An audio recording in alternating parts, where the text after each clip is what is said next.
أعوذ بالله من الشيطان الرجيم بسم الله الرحمن الرحيم ألم تر إلى ربك كيف مد الظل ولو شاء لجعله ساكنا ثم جعلنا الشمس عليه دليلا ثم قبضناه إلينا قبضا يسيرا الحمد لله رب العالمين الصلاة والسلام على سيد المرسلين ওয়াইলা আলিহি ওয়া আসহাবিহি আজমাইন আম্মা বাদ। সম্মানিত আমার দিনী বন্ধুগণ, আমি আপনাদের সামনে পবিত্র কোরআনুল মাজিদের 25তম সূরা সূরা আল ফুরকানের 45 এবং 46 এই দুটি আয়াত আমি আপনাদেরকে পড়ে শোনালাম।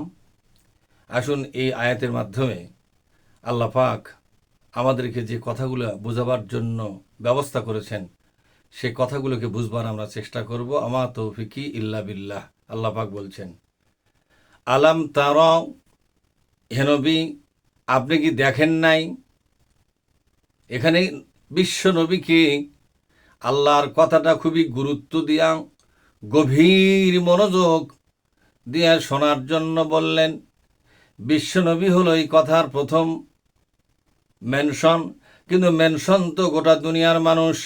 বিশ্বনবীর মাধ্যমে কথাটাকে আল্লাহ তাআলা উপস্থাপন করার মধ্য দিয়া গোটা দুনিয়ার সমস্ত মানুষের জন্য আহ্বান জানালেন, তোমরা কি আমার একটি বক্তব্যকে বোঝার জন্য মনোযোগ দিবে না? তোমরা কি গুরুত্ব দেবে না? গুরুত্ব দাও, মনোযোগ দাও, গভীরভাবে ভেবে দেখো, যা বলছে তা চিন্তা করে দেখো। কাইফা মাদ্দাজিল্লাম, কিভাবে আল্লাহ রব্বুল আলামিন, মাদ্দা মানে প্রসারিত করে দেন, আজিল্লা মানে ছায়া, ছায়াকে আল্লাহ পাক কিভাবে প্রসারিত করে দেন গোটা দুনিয়ায়। আল্লাহ পাক গোটা দুনিয়াতে যদি ছায়ার ব্যবস্থা না করতেন, গোটা দুনিয়া মুহূর্তের ভিতরে মরুভূমি হয়ে যেত। আল্লাহ রব্বুল আলামিন বলছেন, ওয়ালাউ শাআ লাজাআলাহু সাকিনা। ওয়ালাউ মানে যদি, শাআ আল্লাহ যদি ইচ্ছা করতেন, লাজাআলাহু এটাকে তৈরি করতেন, এটাকে স্থির রাখতেন, সাকিনা এই ছায়াকে একেবারে ধরে রাখতেন, 1 ইঞ্চু কোনো সময় কম বেশি হবে না, অর্থাৎ ছায়া সরবে না, সার্বক্ষণিকভাবে ছায়া থাকবে। কিন্তু আল্লাহ রব্বুল আলামিন সুম্মা জাআলনা, অতঃপর আমি তৈরি করে দিলাম, ব্যবস্থা করে দিলাম, আশ-শামসা সূর্যকে, আলাইহি তার উপরে মানে ছায়ার উপরে, দালিলা একজন পাইলট বানায় দিলাম সূর্যকে।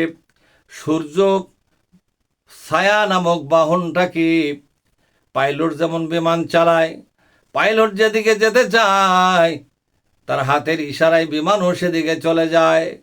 আল্লাহ পাক সূর্যকে পাইলট বানায়, দালিল শব্দ ইংরেজিতে বলা হয় পাইলট।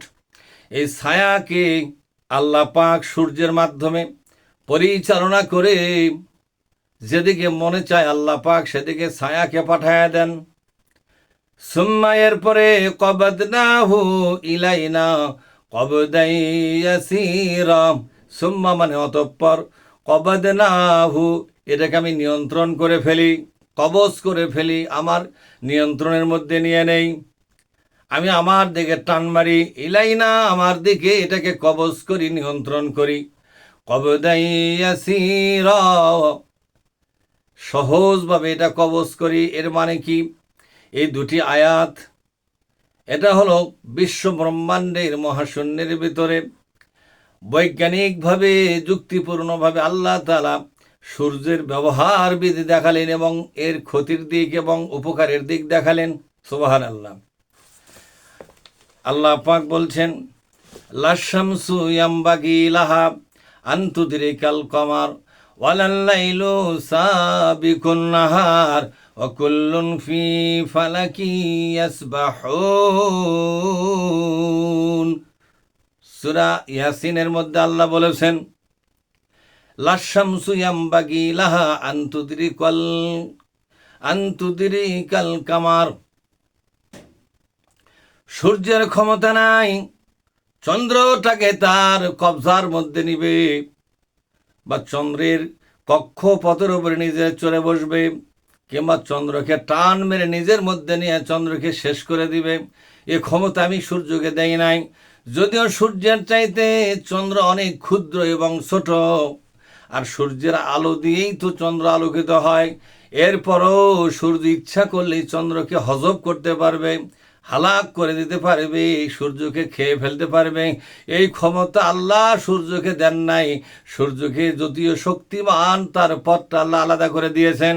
চাঁদকে চাঁদের পথটা আলাদা করে দিয়ে বলেছেন, তোমরা সবাই সকলের নিজ নিজ রাস্তার উপরে চলতে থাকো, খবরদার খবরদার, তোমরা কারো রাস্তা কেউ অতিক্রম করবে না, বরং নিজের রাস্তায় তোমরা থাকবে।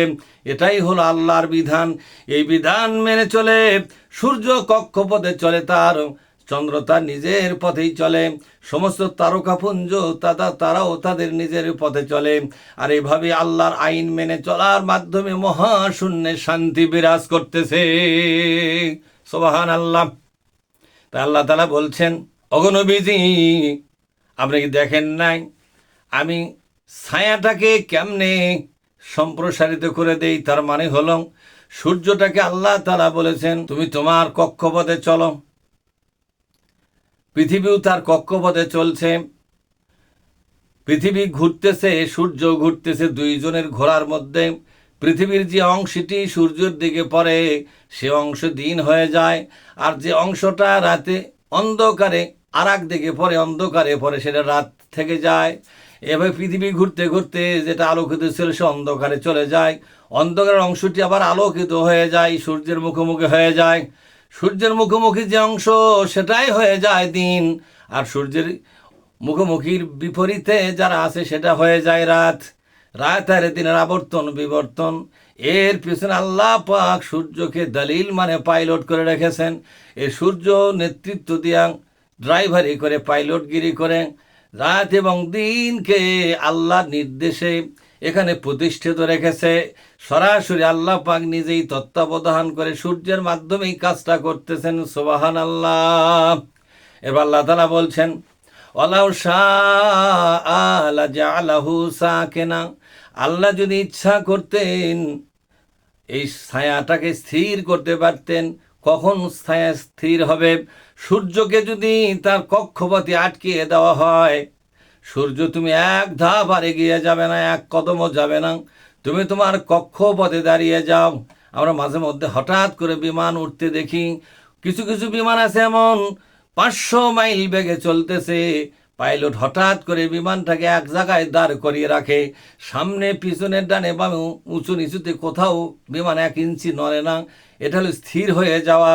আল্লাহ পাক বলছেন, আমি সূর্যকে যদি তার কক্ষপথে আটকে দিতাম, এই পৃথিবী গোটাটাই অন্ধকারে ছেয়ে যেত, গোটা পৃথিবী বরফে আবৃত হয়ে যেত। সূর্যের আলো পৃথিবীতে না পড়ার কারণে গোটা পৃথিবী বরফে ঢেকে যেত। আর বরফে ঢেকে যাওয়ার কারণে দুনিয়ার সমস্ত সৃষ্টিজীব, গাছগাছালি, পক্ষালি, সাগরের মাছ পর্যন্ত, সমস্ত সৃষ্টিজীব, মানুষ পর্যন্ত সবাই মারা পড়ে যেত। এই পৃথিবী একদিনেও চলত না। কিন্তু আল্লাহ পাক এই কাজটা করলেন না, বরং সূর্যকে তার পথে চলা নির্দেশ দিয়েছেন। সুম্মা জাআলনা শামসা আলাইহি দালিলা, এরপরে আমি আমার সূর্যটাকে রাত দিন এবং ছায়ার উপরে কন্ট্রোলার করে দিয়েছি, পাইলট করে দিয়েছি। পাইলট হিসেবে এদেরকে চালায়া দিন এবং রাতের কাজটা করে দিচ্ছে। এটা আমার বিশেষ মেকানিজম, বিশেষ কুদরতি কারিশমা, তোমরা বুঝে নাও। সুবহানাল্লাহ। সুম্মা কবদনাহু ইলাইনা কবদাই ইয়াসীরা, এরপরে সূর্যকে তার কক্ষপথে চলতে চলতে আমার দিকে নিয়ে আসি। একথার মানে কি? একথার মানে হলো সূর্যকে যদি আমি আমার পথের দিকে না আনতাম, সূর্য তার পথেই যদি আটকিয়ে থাকতো, তাহলে যে অংশে শুধু দিন পড়তো সে অংশটা মরুভূমি হয়ে যেত। সমানে শুধু দিন পড়ার কারণে কোনো গাছগাছালি, কোনো পখালি, কোনো সাগরের মাছ, নদীর মাছ বা কোনো পানির এবং স্থলভাগ জলভাগের কোনো জীবজন্তু বাঁচত না। এমনকি মানুষেরা পর্যন্ত মরুভূমির কবলে পড়ে তারা প্রাণ হারাতো। এই পৃথিবী বেশিক্ষণ আর চলতো না। কিন্তু আমি নিজে এই পৃথিবীকে চলমান রাখার জন্য, স্বাভাবিক রাখার জন্য, স্বাচ্ছন্দ্যময় গতি সম্পন্ন করে রাখার জন্য আমি আমার সূর্যটাকে আমার দিকে টান মারি। এখান থেকে আবার পরে ওঠার অনুমতি দেয়, আবার ওঠে, আবার ডোবে, সবটুকুনি আমার নিয়ন্ত্রণেই চলে। এই জন্য পৃথিবীর এক অংশ যদি দিন হয়, আর এক অংশ অটোমেটিক্যালি রাত হয়ে যায়। এইভাবে পৃথিবীর ভারসাম্য আল্লাহ রক্ষা করতেছেন। মহাবিশ্বের মালিক আল্লাহ রব্বুল আলামিন এই দুটি আয়াতের মাধ্যমে মহাশূন্যের ভিতরে যে বিশাল কিছু আয়োজন চলছে, এই পৃথিবীকে টিকে রাখার জন্য আল্লাহ তাআলা কি বিশাল ম্যানেজমেন্টে হাত দিয়েছেন, এটা উপলব্ধি করার পর যে কোনো জ্ঞানী মানুষ, যে কোনো বিবেকবান মানুষ, যে কোনো চিন্তাশীল মানুষ আল্লাহর কুদরতের সামনে সেজদা দিয়া আল্লাহকে বলবে, আল্লাহ এটা তোমার পক্ষেই সম্ভব, আমরা শুধু তোমার সামান্যতম সৃষ্টিজীবী মাত্র।